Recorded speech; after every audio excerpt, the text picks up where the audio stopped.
Shalom Bapak Ibu dan Saudara-saudari sekalian, jumpa lagi dengan saya Pendeta Ampilas MP Aritonang. Sebelum kita merenungkan firman Tuhan, marilah kita berdoa. Damai sejahtera Allah yang melampaui segala akal, itulah yang memelihara hati dan pikiranmu dalam Kristus Yesus.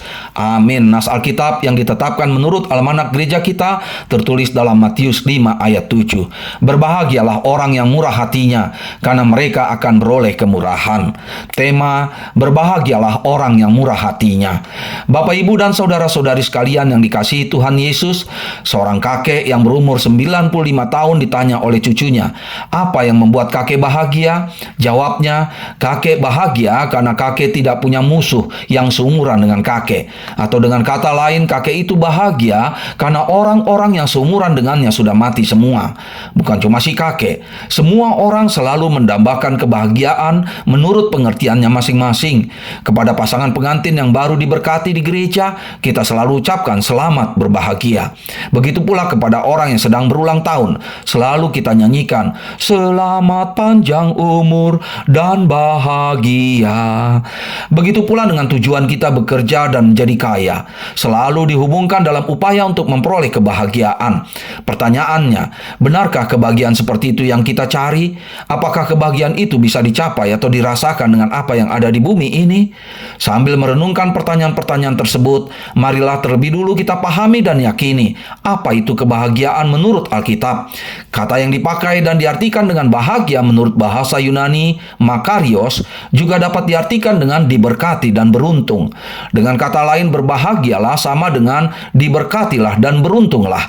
Tuhan Yesus mengajar dan menyadarkan kita tentang 8 kebahagiaan atau berkat atau keberuntungan untuk orang yang memiliki kondisi tertentu, yaitu yang miskin di hadapan Allah, yang berduka cita, yang lemah lembut, yang lapar dan haus akan kebenaran, yang murah hatinya, yang suci hatinya, yang membawa damai, dan yang dianiaya oleh sebab kebenaran. Sedangkan nas renungan kita ini hanya fokus pada kebahagiaan untuk orang yang murah hatinya. Ya, murah hatinya bukan berarti hatinya murah. Murah hatinya berarti pemurah, perasa, penuh belas kasihan dan suka menolong. Contohnya dalam perumpamaan Tuhan Yesus tentang orang Samaria yang murah hati. Waktu itu Tuhan Yesus sedang dicobai oleh seorang ahli Taurat melalui tanya jawab tentang apa yang harus diperbuat untuk memperoleh hidup yang kekal.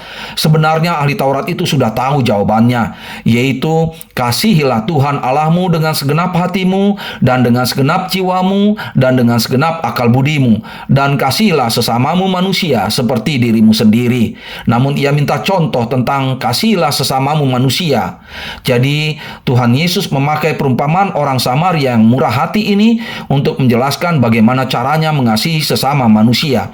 Kesimpulannya, menolong orang lain adalah perwujudan dari kemurahan hati, dan kemurahan hati adalah perwujudan dari kasih kepada sesama. Lalu apa yang membuat orang yang murah hati itu berbahagia? Tuhan Yesus berkata, karena mereka akan beroleh kemurahan. Ya, kemurahan yang dimaksud bisa diperoleh dari orang lain sebagai balasan atas kemurahan hati yang dilakukannya. Tetapi lebih daripada itu, Tuhan sendiri akan menunjukkan kemurahannya untuk memberkati orang yang murah hatinya. Dengan kata lain, berkebahagiaan orang yang murah hatinya adalah hidup di dalam lingkaran kemurahan hati yang diperolehnya dari sesama manusia dan terutama dari Tuhan sendiri. Demikianlah Bapak, Ibu, dan saudara-saudari sekalian, kebahagiaan seperti itu tidak dapat dibeli atau diusahakan demi kepentingan diri sendiri atau diperoleh sebagai imbalan yang disengaja. Kebahagiaan selalu dialami oleh orang yang mengasihi dan menolong sesamanya. Orang seperti itu merasa bahagia ketika melihat orang yang ditolongnya menjadi lebih baik dan berhasil. Ia tetap merasa bahagia meskipun orang yang ditolongnya tidak membalas apa-apa, termasuk ucapan terima kasih.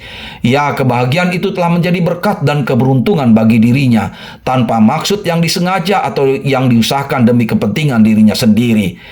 Bahkan dalam Lukas 6 ayat 27-35, Tuhan Yesus mengajar dan mengajak murid-muridnya serta kita semua untuk memahami dan meyakini bahwa kemurahan hati itu juga harus dilakukan dengan kerelaan untuk mengasihi musuh dalam pengampunan dan perbuatan baik. Saat itulah Tuhan Yesus berkata, "Hendaklah kamu murah hati sama seperti Bapamu adalah murah hati." Amin. Kita berdoa, ya Allah Bapa kami yang murah hati, yang telah mengasihi dan mengampuni dosa kami melalui pengorbanan Tuhan Yesus Kristus.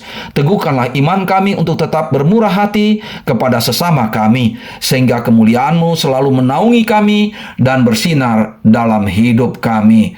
Amin. Bapa kami yang di sorga, dikuduskanlah nama-Mu. Datanglah kerajaan-Mu, jadilah kehendak-Mu di bumi seperti di sorga. Berikanlah kami pada hari ini makanan kami yang secukupnya.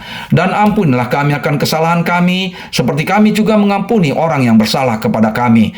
Dan janganlah membawa kami ke dalam pencobaan, tetapi lepaskanlah kami daripada yang jahat. Karena Engkau-lah yang punya kerajaan dan kekuasaan dan kemuliaan sampai selama-lamanya. Amin. Kasih karunia dari Tuhan Yesus Kristus dan kasih setia dari Allah Bapa dan persekutuan dengan Roh Kudus, itulah yang menyertai kamu sekalian. Amin. Shalom. Sampai jumpa lagi dengan saya, Pendeta Ampilas MP Aritonang, di kesempatan berikutnya. Shalom.